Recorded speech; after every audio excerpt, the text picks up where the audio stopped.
All right, today on Enlighten Me, this is your host, Jay, and today we have Mr. Banks, and we're going to be talking about society's depiction of the man. So, Banks, give me some insight on how you feel about that. Enlighten me, actually, enlighten me.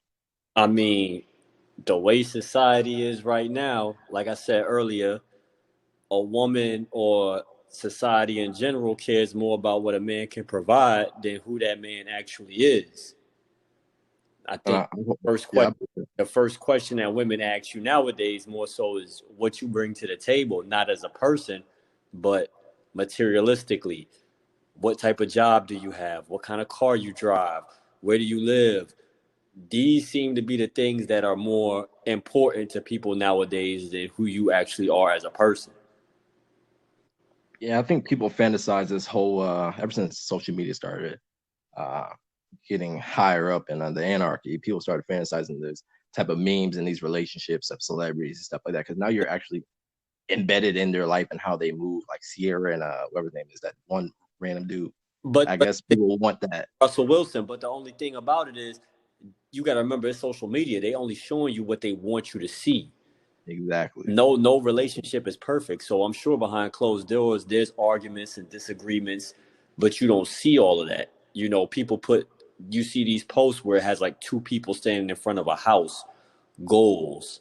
Yo, if that's not where you and your partner is at the time, don't worry about what somebody else is doing. But that seems to be the way people think nowadays, like trying to keep up with the Joneses. Such and such got this. Oh, we got to get this. Everybody trying to outdo each other.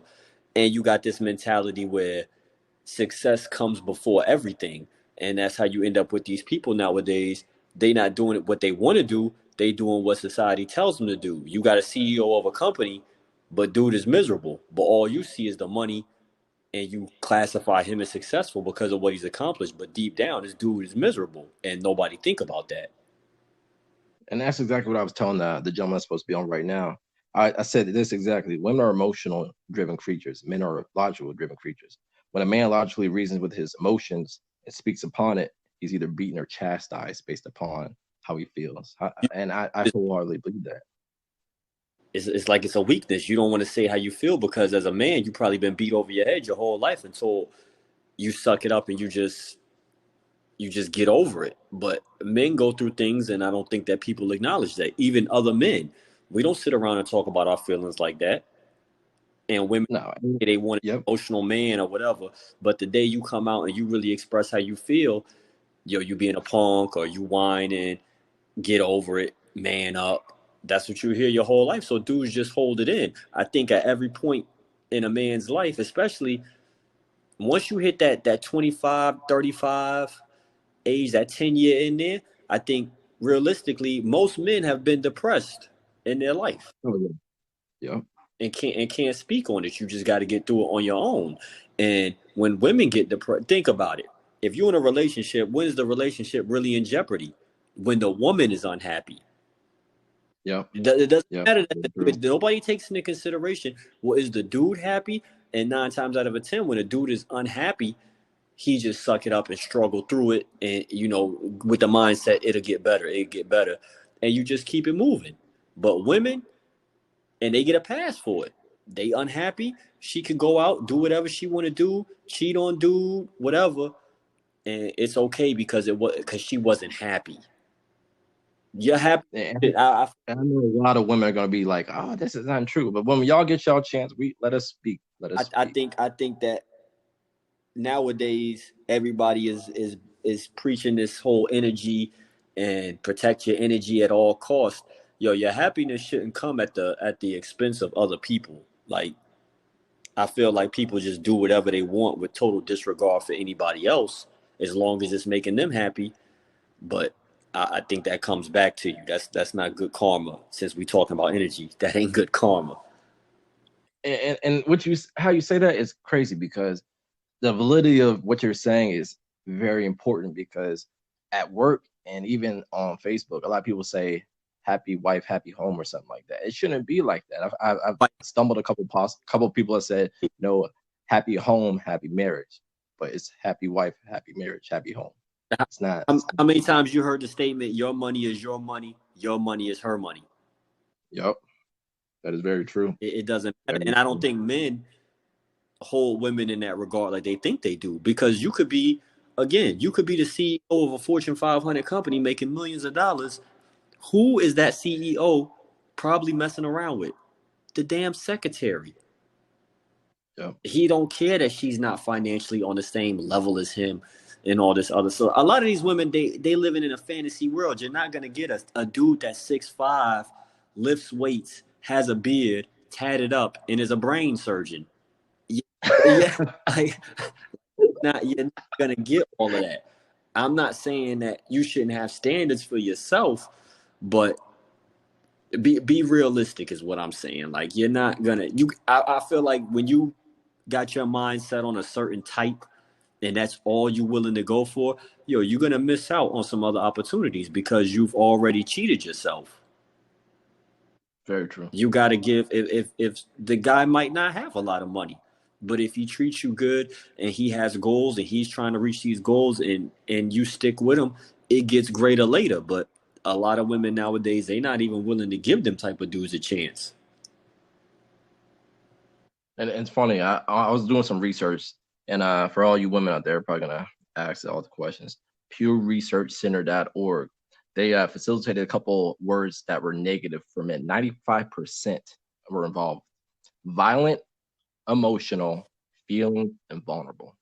Women do not like that. They did a whole research on a couple women. Well, I said a couple women. It was UK and United States saying that those four words, women feel like you're powerless and What impotent. say that last word again? What was the last one? Vulnerable. Vulnerable. Women don't use the word Supposed to vulnerable. open up to you in a relationship and be able to express myself if I don't make myself vulnerable. If you're the person that I'm trying to spend my life with or that I'm in a committed relationship with, we supposed to be that open. You're supposed to be transparent in a relationship. But if I can't even tell you how I'm feeling without you looking at me sideways, they just gonna bottle it up, and that's when the problems start. Oh yeah. And then even make it even worse, 100% say compassionate and caring were negative for men as well. 100%. See, and those aren't just men traits; those are human traits. You're supposed to be Yeah. passionate and caring. That's Yeah. as a human being, not just as a man. A man wants the same thing for a woman.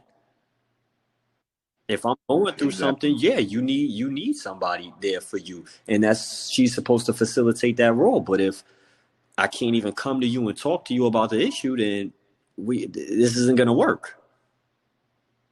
And a lot of women don't understand. Women are not all women are brought up on cooking, the marriage concept, relationships. They're playing with Barbie and Ken and stuff like that, cooking in a little playhouse. Men are more brought up on don't cry method. Your big boy don't cry. Guns, fighting, and stuff like that. So ultimately, they're embodying what they inhabit from a young age. So when we get older, we just perfected what we were known as a younger child. I'm not saying that can't change, but it's harder for men to do so because we have no emotional or vulnerability. So when women meet us, like, oh, you don't open up. But when we do, now it's a problem. Like you said, it's a weakness. And that's not fair at all. You shouldn't be judged off Yeah, that. you can't. You got to let the man open up because, like I said, everybody go through something, and men go. Just being a man in itself is a burden. Like, especially if your woman doesn't work and you got kids, you got to feed. If you don't work, we don't eat. That's heavy. That's heavy on. You're supposed to be the protector, the provider.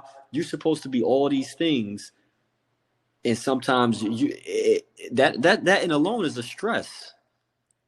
Women don't Yeah, stress that that's funny you say that. That's situations. so. How do you feel about this? Chris Rock said this because we're talking about provider right now. He said children and women and dogs are loved unconditionally. A man is only loved under the condition he provides something. And I think you've been saying that this whole time. I think Yes. that is very true. I think that for I wouldn't say so much for the children because like they say your children should run to your arms even when you don't got nothing in it. If you do as a Yeah. father, they're gonna love you regardless. Your wife should be the same, but in most cases nowadays, you a deadbeat or you ain't you slacking, you ain't this, you ain't that, you ain't this, and then you get compared to other men. I feel like for men, for women, their competition is who's prettier. For men, the competition is a whole different ball game. It's a whole different ball game. You looking at this dude got this, and your woman is looking at it like he got this. it's a lot to bear. Like, yo, is she here for me, or does she just want this individual that she's created in her head? And a lot of dudes go through that. The dudes Yo, go through. He very can provide. true. Think about how women compare things that they have to each other. They look at their homegirl and they like, yo, she got this for prime example. Watch tomorrow. Watch tomorrow, Valentine's Day. Your man got you this, this, this, and this. Well, your man is going through a hard time, and he was just able to get you this. Mm. And watch how, these women don't want to put up, yo, he just got me some flowers and some chocolate. But I guarantee you, you come in the house with a $2,000 purse, some red bottoms and some jewelry. Oh, she gonna post that. Post that. Everybody gonna know what she got for Valentine's Day. But if you can't provide that, then you viewed as less desirable. And I don't think that's the way that it should be. Not to mention, that's how a lot of these women are controlled by these men. Oh Yeah. yes. Yeah. About what you can provide. Before you ask what somebody else can provide, ask yourself, what do you bring to the table? And I think women they seldomly go after this whole good guy. There's a thing called the good guy effect that women stray away from the man who can provide, who's I, compassionate, I think vulnerable, some emotional, and when they're feeling. younger, because how many of these girls they pregnant by some bum, or they in a relationship with some bum when they 20s. By the time they get older, that's when the light bulb comes on, and they want to give that dude a chance. But that boat already sailed. Yeah. That boat already sailed. I think men, when you're looking for somebody, as you get, of course, you want somebody that you're attracted to. When you're younger, that's like your main thing. Yo, she gotta have this. I want big booty. I want this, that. As you get older, you start to realize that it's cool, but it's not the most important thing, because I don't care how pretty she is. There's a man somewhere that's sick of her shit. Yeah. You can't base it all on that, and I think that just comes with maturity. And that's what I was trying to tell a girl the other day. She asked me for advice, and I was just laying out the foundation to establish these pillars of a relationship. And she's like, "Well, he's never opening up to me." I'm like, "Do you actually try to listen to him, or do you cut him off?" And she said, "I never thought about that. I want him to open up, but I'm seldomly. I'm sorry, that's the liquor we're talking. I'm seldomly not able to allow him to because I feel like he's weak." And I'm like, "This is real. I didn't believe what she said, but this is what's Yeah, going on." it's real. Like, they want you to open up, share your feelings, but as soon as you do, boom, you get labeled as weak or soft or something like that, and that's not the way that it should be. She can come in the house crying all day. What you supposed to do? Hug her, hold her. Yeah, there's times when you want to be like, yo, shut up, suck it up. You cry. Let's just be honest. You like, yo, you really crying over nothing. But she a woman, this girl, you trying to hold it down, so you play your position and you just comfort her. Men, we don't get that. And a lot of times, by the time a man breaks down, yo, it's not one thing. This man has been probably holding on to this for a long time. Yeah. It's just he just reached his boiling point. The pot then overflowed. So now you're dealing with all of these emotions. Somewhere it got to come out. Some And I'll use me as an example. Probably about 6 years ago, I don't usually put my personal business out there, but I don't give a damn. I was dating a girl, and whenever I told her how I felt, I had to defend myself on how she was feeling. And over time, she's like, "You never tell me how I feel," and I embodied that experience because I was taught never say how you feel because it starts an argument, or you're never gonna get to say how you feel. So, long story short, we separated, and I was damaged because I never got to open up. Granted, I was like 23, but that is what's going on right now at this day and age. I mean, I think nowadays it's more acceptable in public to open up, but it still goes on behind closed doors. These women, they say one thing in public, and then when you get behind closed doors, you label it as something else. I Yeah. think that men are emotional, especially nowadays with all this mental awareness and mental health and all of this kind of stuff. It's becoming real, because I always thought psychiatrists and depression, that was like something that wasn't real.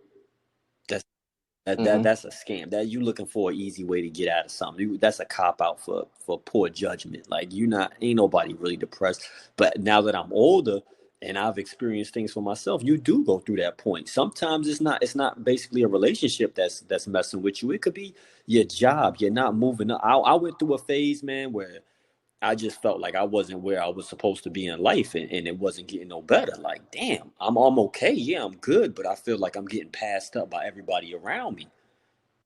Yeah, I think Yeah. everybody go through that phase, just like a lot of these kids now. They're not happy because society has told you that you have to go to college. I'm gonna keep it real. College is not for everybody, and you could still be successful without college. I know a lot of idiots with Yeah. college degrees. Yeah, straight up. I know a lot of dumb people that got a piece of paper that say they smart, but they idiots.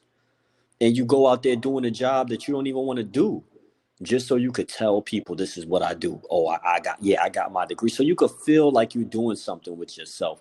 But deep down, you're depressed. I feel like all of that we measure happiness and success based on materialistic items. Yeah. What Yeah. we have. Yeah. How big Exactly. is your house? How just be thankful that you got a house. How about that? What kind of car you drive? What kind of what kind of sneakers you got? What kind of clothes you wear? What's your jewelry look like? What's the Yo, if you can be I feel like the key to it is learning how to be happy without all of that stuff. I used to look at people like, yo, how could you be happy living in the woods, no luxuries whatsoever? Now that I'm older, yo, I understand those people now. I Yeah. understand it. And it's like, yo, that's cool that you can be that happy and at that peace with yourself, and you don't have to have all of this stuff. You just got enough to have what you need, with what you need, and they happy, and they are happier than a lot of these rich people. It's very true. And we were just talking about that. That's very true. You don't gotta have all this crazy stuff. Cool, it's cool to get it, but my thing is this: you hear all this now, chase the bag, chase the bag, chase the bag. Me personally, yeah, get the bag. If there's a chance for me to get some money, hell yeah, I'm gonna go get it. But I don't want to live my life just to chase a bag. You know, Yeah. that's not why I get up every day. It's not. I think once you figure out how to be happy without or with bare minimum stuff, then you've achieved something. You figured out the cheat code, I guess. And shoot, man, we're gonna have to wrap this up, but we're gonna have a part two. We're gonna do this. We're gonna do this next week. We're Yeah, gonna have to do this. We're gonna get a female on board and see yeah. y'all We can trade can and control some interview, see what ideas. they got to say. I'm interested to hear what they got to say. I appreciate you though, man. I All right, appreciate it, man. Thanks yeah, for coming on. We'll get up anytime, again. anytime. All right. All right, brother.